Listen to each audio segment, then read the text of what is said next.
It's a work thing. My daughter protested, but my husband wouldn't listen. You should cancel that trip. My daughter was desperate.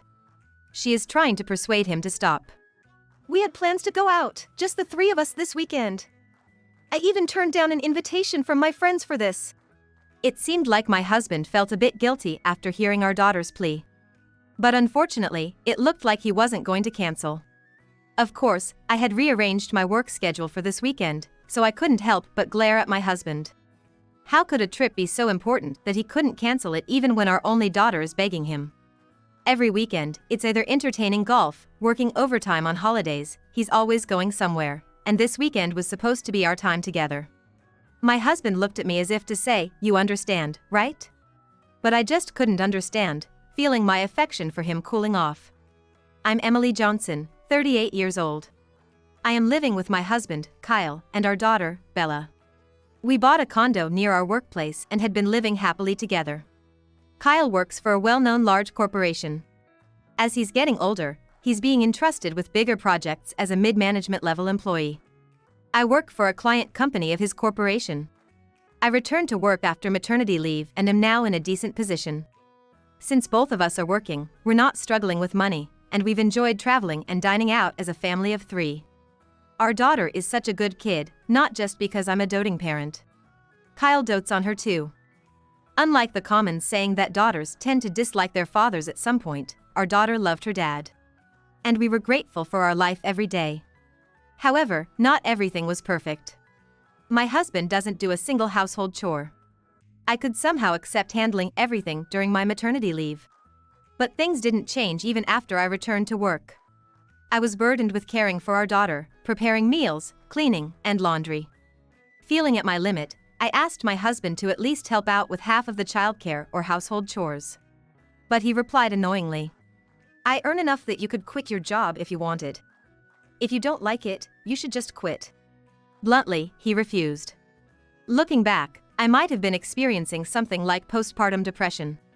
From that time, I began to realize that my husband's kindness was only superficial and he doesn't truly care about me. Perhaps to our friends, my husband seemed kind. Because he treated our daughter well when he was with his colleagues. But the truth behind closed doors was known only to me. During tough times, I would hire a babysitter or outsource household chores without consulting him when he wasn't around. I envied the care and attention I saw in other families with children in our neighborhood. My daily life was so hard that even a complaint as minor as my husband not washing dishes properly sounded like sarcasm. As Bella grew up healthily, and I fully returned to work. Our daughter started school, and our life routine stabilized, then my husband started going out more. On weekends, it was either drinking parties, get-togethers, entertaining golf, or barbecues with his department colleagues. He was hardly ever at home. I wished we could spend our rare days off together as a family, enjoying family time. Even if we went out, I wanted it to be as a family unit. Bella started to tell me she wanted to go out with her dad too. I always made an effort to take her shopping or to the movies, ensuring she had a good time, but she still missed having her dad around. My husband didn't seem to care about our daughter's feelings at all. Tomorrow, I'm going camping with my colleagues. I'll be staying overnight, so I won't be home tomorrow evening. He told me quietly before bed. Finally, feeling sorry for our daughter who had been putting up with so much, I pleaded, "Why don't you take us camping sometime? Bella has been saying she wants to go with you. I'm not good with bugs, so taking us camping is out of the question." Then, my husband's face turned sour. "The reason I'm going with my colleagues is that it's part of the job. It's not like I'm just relaxing and having fun like you guys. Don't talk nonsense." He yelled at me. He had suddenly become angry like this before, but it was never to this extent when we weren't even fighting. Rather than being angry, I was so shocked I couldn't speak. Hearing my husband's yelling, our daughter came out of her room with a surprised look. "Daddy, what's wrong? Did I do something bad? Are you angry because you're busy with work?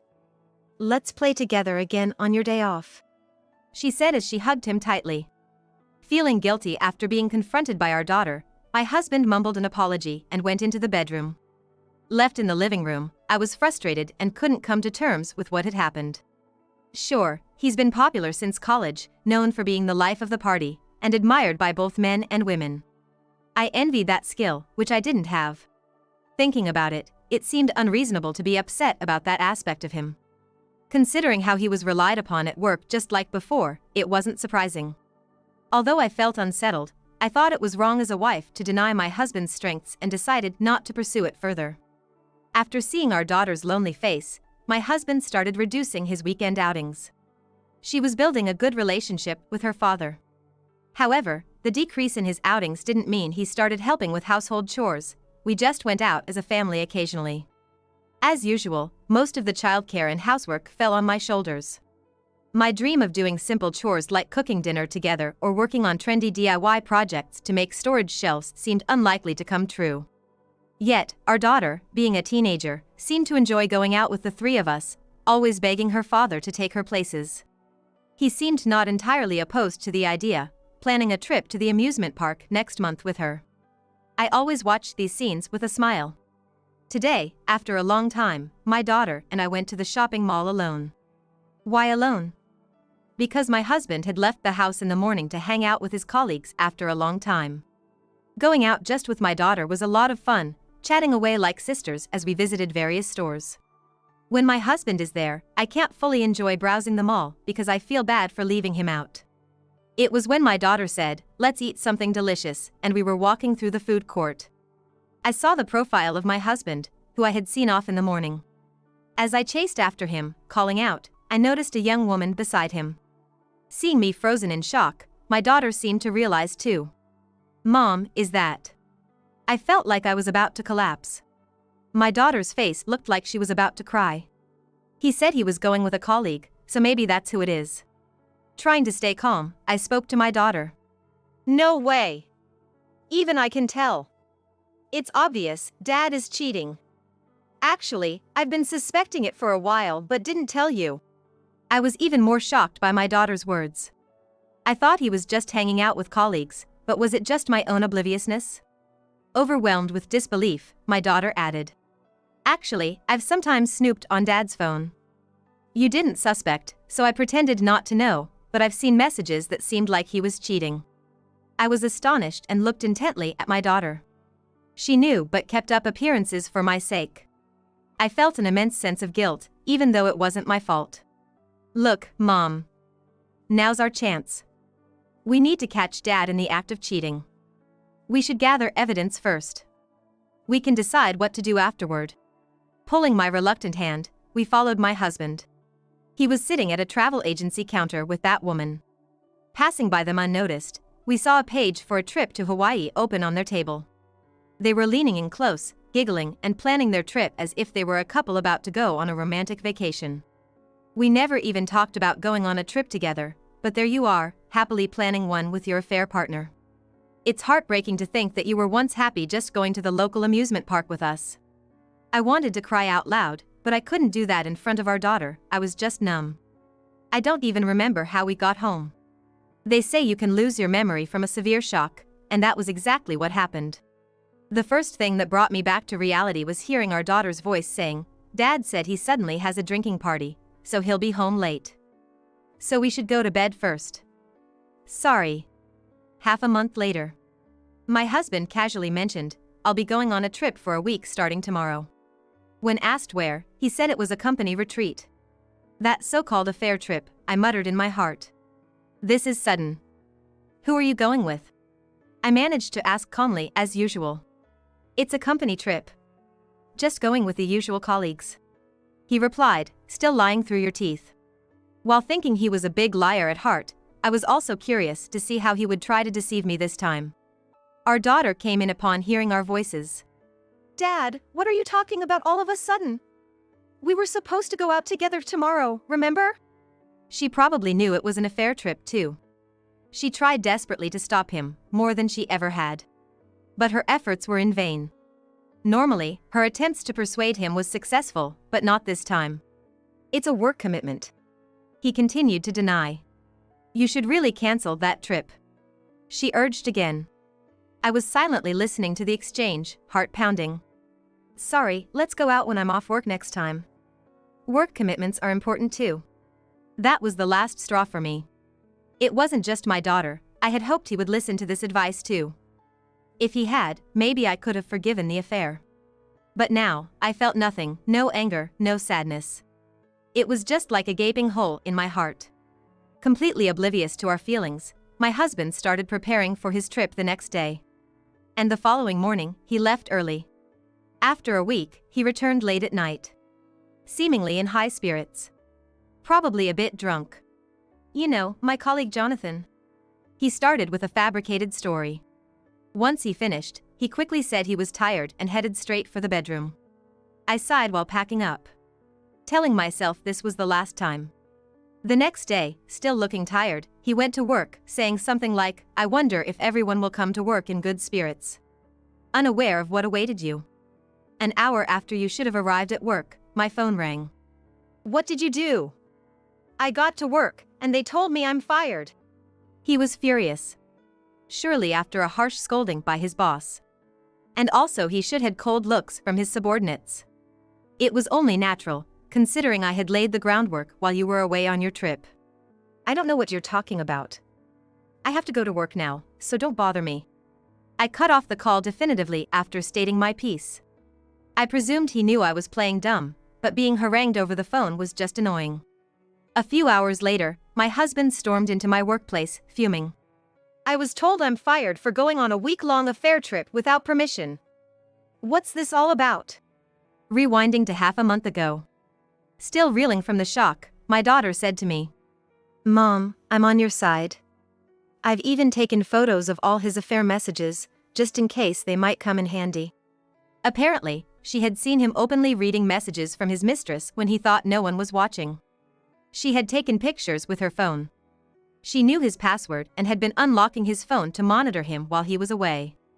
All without showing any signs of suspicion, always acting happy around him. I was amazed at how much she had grown without me noticing. I had always seen her as a little child who needed coddling, but she had been observantly watching out for me instead. On the other hand, all trust in my husband was gone. I had believed he was just the life of the party at work, but I had been deceived all along. The realization was too painful, and I felt too foolish to even cry. Fueled by anger, my daughter and I discussed and started moving towards divorce. I had to be strong, not just for myself but for my daughter. I could have hired a detective to follow my husband, but that would cost money, and we already had sufficient evidence. So first, I put the GPS in a discreet place on his bag. This is to confirm whether he was going straight home from work as he claimed. When dealing with my husband's company, I took the initiative, investigating him and his workplace. It was soon discovered that he was visiting hotels after work and dining at fancy bistros. And there were no company outings or trips like he claimed. My suspicions turned into convictions, and instead of wallowing in sadness, I focused on making him pay. My daughter and I held solid evidence together, and we had decided that if he cancelled the affair trip, we would let go of the evidence, but if he went, we would use it to destroy his life. That's why my daughter desperately advised him to cancel the trip, but my husband, oblivious, departed anyway. My daughter kept tabs on his phone, knowing all the hotels he would stay at in advance. I took time off work, gathered solid evidence of his affair trip in the first 3 days. I took numerous undeniable photos and went back home. On the 4th day, I went to his company with the evidence and spilled everything to his boss. The boss was shocked as he had been told by my husband that he needed a week off because my father had died, a complete lie. Feeling both embarrassed and pitiful for a husband who would tell such lies. It was frustrating beyond measure. Infuriated, his boss said, "This is unacceptable behavior for a man nearly 40. It's irresponsible towards both the family and the company," and promised to fire him upon his return. Unaware of this, my husband went to work as usual. He surely faced the wrath of his boss and the sneers of his subordinates, his reputation in ruins. My actions over the past 2 weeks were validated, and I felt a sense of triumph. As I was reveling in my thoughts, the phone rang again. "Don't you hang up on me. Because of you, I'm in deep trouble. I'm fired, you know." He was ranting over the phone. He's completely ignoring his own wrongdoing. "I didn't ask for you to be fired. This is your fault, isn't it? You've been cheating and fooling around. Don't blame me. And don't fake my parents' funeral. It's morbid. This isn't a child playing hooky." I couldn't hold back anymore. Years of pent-up frustration poured out. After venting my anger, I delivered the final blow. Go to her. I'll leave the house if you can wait a week. We're getting a divorce. I had finally said it. I had packed most of my belongings over that week. Okay. Calm down. There seems to be a misunderstanding. I'll wait at home. Let's talk. My seriousness got through, and it seems he realized he couldn't deceive me as usual. There's nothing to discuss, but I just wanted to clear things up. Can't be helped then. I'll be back around 7. I couldn't stand him lingering around my workplace forever, so I sent him home. As promised, I returned home after 7 with heavy steps. My already drunk husband with a flushed face was waiting. I didn't want my daughter to witness a traumatic scene, so she was staying with a friend. It seems all my husband could do while waiting for me was to drown his sorrows in alcohol. Realizing he hadn't even thought about sorting out his luggage from the trip, I felt sure he would never change. You really did it, destroying my life. He shouted as soon as he saw me. But it was his own doing. I felt like those words were spoken out loud. Suddenly, I was slapped twice in a row.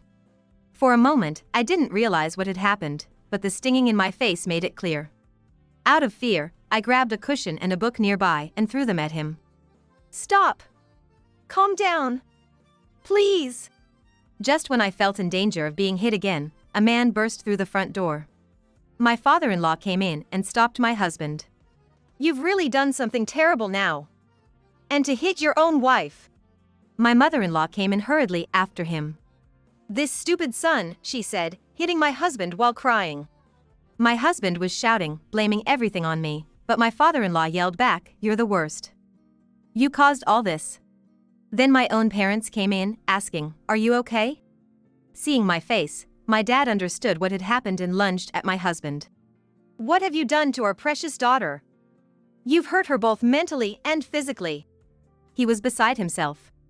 It's okay now, you don't have to endure any more, my mother said, hugging me tightly. I started crying uncontrollably. After hitting him a few times, my father-in-law pushed my husband's head down into a deep bow. I am terribly sorry for the awful things done to your daughter. He was offering his deepest apologies to me and my parents. I'm truly sorry, Emily. Our son has hurt you and Bella. I don't know how we can possibly make amends for his actions. My mother-in-law apologized to me while crying. It's not your fault, it's Kyle's. I also have my share of blame for not noticing, I said, although I didn't mean it. But seeing her face, I couldn't help but say it. On the other hand, my husband was still glaring at us, not calming down even after being beaten by my father. My father-in-law continued to scold my husband and repeated his apologies. Leaving us with apologies, my husband and his parents left. My parents suggested I move back home with my daughter until things settled down, given how worried they were. Finally, everything was over, and I gladly accepted their offer. My daughter and I began living at my parents' house. My husband kept calling, saying things like, "Let's start over. I can't live without you. I love you." But I blocked his number and emails. Even when he tried to contact through other means, I quit social media and even canceled my phone contract. But then he started showing up near my workplace. If I become a house husband and you work, everything will be resolved. You owe me since I lost my job because of you. Lend me money. Take responsibility, he demanded, presenting impossible demands. Shaking with fear at what he might do next. I worried about the trouble he could bring to my workplace and the potential danger of him harming me again. There was even a fear of it turning into something more dangerous. Desperate, I took the medical certificate I had obtained just in case after being hit and rushed to the police station, claiming I was being stalked. After explaining everything to the police and showing them the medical certificate, I decided to file a report for injury. It was like exposing my husband to the police. Although the injury was not severe, I was able to obtain a restraining order against my husband for both my daughter and myself. It might only be a small comfort, but it felt like the police were protecting us from my ex-husband. Thanks to involving the police and having both sets of parents witness the situation, the divorce went smoothly. As a form of apology, I received more than the usual amount in alimony, and of course, I retained custody of our daughter. With that money, I decided to buy a condominium near my workplace, where my daughter and I moved in. Naturally, I plan to have the child support paid punctually every month. The reason it's a plan is that my ex-husband has been unsuccessful in finding a job since being fired. His tendency to let others do the work instead of taking responsibility himself has backfired, and even when he manages to find a job, he doesn't actively engage and doesn't last long. Although my ex-in-laws have offered to pay child support instead, I prefer to draw a line there. Indeed, for my ex-in-laws, she is their only grandchild, so I don't intend to stop them from visiting her periodically and providing her with gifts. While I don't want them to give large sums of money, allowing them to give her clothes she wants seems like a win-win situation for both my daughter and them. I even hope this good relationship continues in the future. After everything settled down and we moved into the new condominium, my daughter and I support each other every day. I have been entrusted with responsible tasks at work and my income has significantly increased. Without anyone's help, there's nothing lacking in my daughters and my life. Our home is also close to my parents, and we often spend weekends with them. My daughter is adored by both sets of grandparents and is growing up healthily. My kind daughter wants to become a nurse and is studying hard for her future. Recently at work, I met a sincere man, and we've started going to cafes together occasionally. I'm thinking of having him meet my daughter once I'm sure about him. My daughter will soon celebrate 20th birthday. While selecting her dress, I marvel at how much she has grown. I want us to continue living fulfilling days together as a close-knit family.